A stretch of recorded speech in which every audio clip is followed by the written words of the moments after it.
بسم اللہ الرحمن الرحیم۔ حضرت ابن عمر رضی اللہ تعالیٰ عنہ بیان کرتے ہیں، ایک شخص نے نبی کریم صلی اللہ علیہ وسلم سے سوال کیا۔ اس وقت آپ منبر شریف پر جلوہ فروز تھے کہ رات کی نماز کے متعلق آپ کا کیا حکم ہے؟ آپ صلی اللہ علیہ وسلم نے فرمایا، دو رکعت نماز پڑھو، پھر جب تم کو صبح ہونے کا خوف ہو تو آخری 2 رکعت کے ساتھ 1 رکعت ملا لو تو تمام نماز وتر ہو جائے گی۔ اور حضرت ابن عمر یہ فرماتے تھے کہ تم اپنی آخری نماز وتر پڑھو، کیونکہ نبی صلی اللہ علیہ وسلم نے اس کا حکم دیا ہے۔ محترم خواتین و حضرات، امام بخاری رحمۃ اللہ علیہ نے اس حدیث شریف کا عنوان قائم کیا،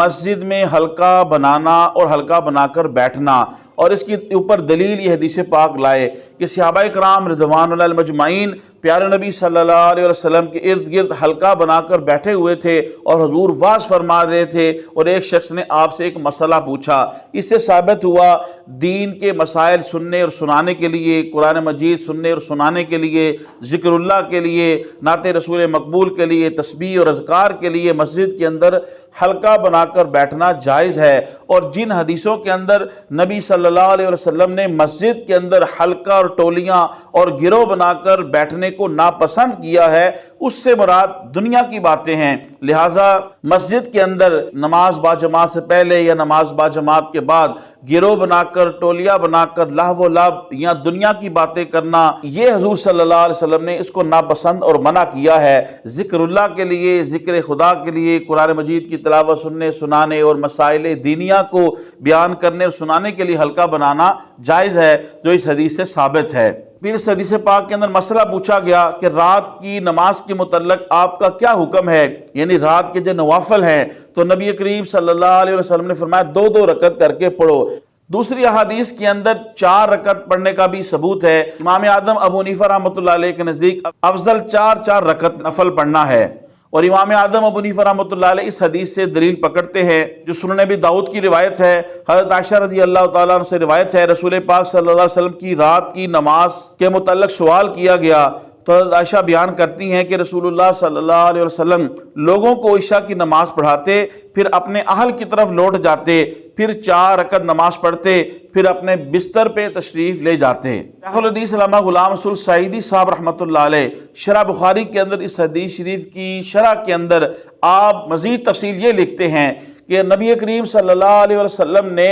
4 رکعت بھی نماز پڑھی ہے اور 2 رکعت بھی نماز پڑھی ہے، تو امت کے لیے اس کے اندر آسانیاں ہیں، جس طرح امت کو آسانی ہو وہ ادا کر لے۔ بہار شریعت کے اندر بھی یہ لکھا ہے کہ جو عشاء کی نماز کے بعد 4 رکعت نماز اکٹھی پڑھ لے ایک اسلام کے ساتھ، یہ درست ہے، نماز ہو جائے گی، اور اسی کے اندر 2 رکعت سنت موقدہ آ جائیں گی، اور باقی 2 جو ہیں وہ مستحب، یعنی جو نفل پڑھتے ہیں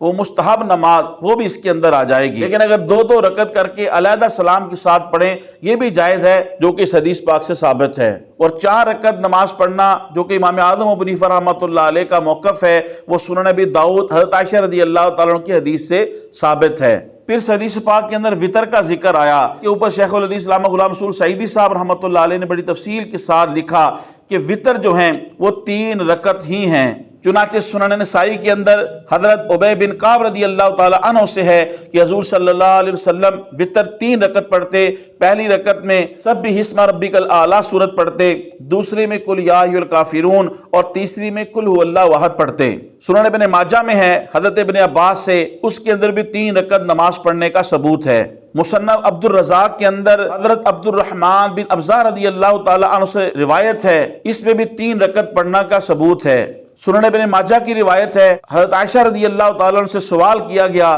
تو اس کے اندر بھی پیارے نبی صلی اللہ علیہ وسلم سے 3 رکعت وطر پڑھنے کا ثبوت ہے۔ اسی طرح مصنف ابن ابی شیبہ میں حضرت انس سے، مصنف ابن ابی شیبہ میں حضرت علی رضی اللہ تعالیٰ عنہ سے، مصنف ابن ابی شیبہ میں حضرت ابو امامہ سے، مصنف ابن ابی شیبہ میں حضرت عمر رضی اللہ تعالیٰ عنہ سے 3 رکعت پڑھنا ہی وطر کی ثابت ہے۔ اور پھر 3 رکعت کے اندر 2 رکعت کے اندر قعدہ کرنا اور سلام نہ پھیرنا اور کھڑے ہو جانا، اور پھر تیسری رکعت مکمل کر کے 3 رکعتوں کے بعد سلام پھیرنا، یہی ثابت ہے،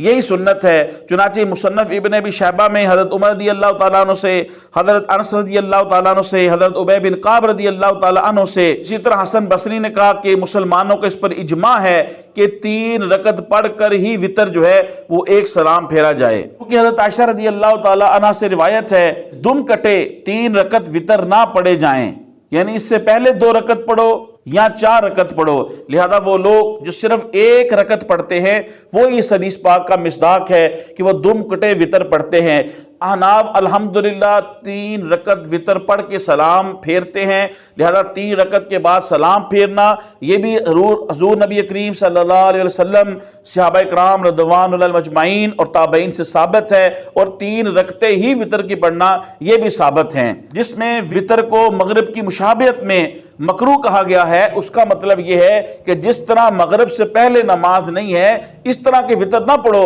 بلکہ وتر سے پہلے 2 رکعت یا 4 رکعت پڑھو، یہ اس کا معنی ہے۔ محترم خواتین و حضرات، تبلیغ دین کی نیت سے حدیث شریف کے اس درس کو زیادہ سے زیادہ لوگوں تک پہنچانے کے لیے میرے اس ویڈیو کو شیئر کریں۔ اللہ پاک آپ کو جزائے خیر دے۔ السلام علیکم ورحمۃ اللہ وبرکاتہ۔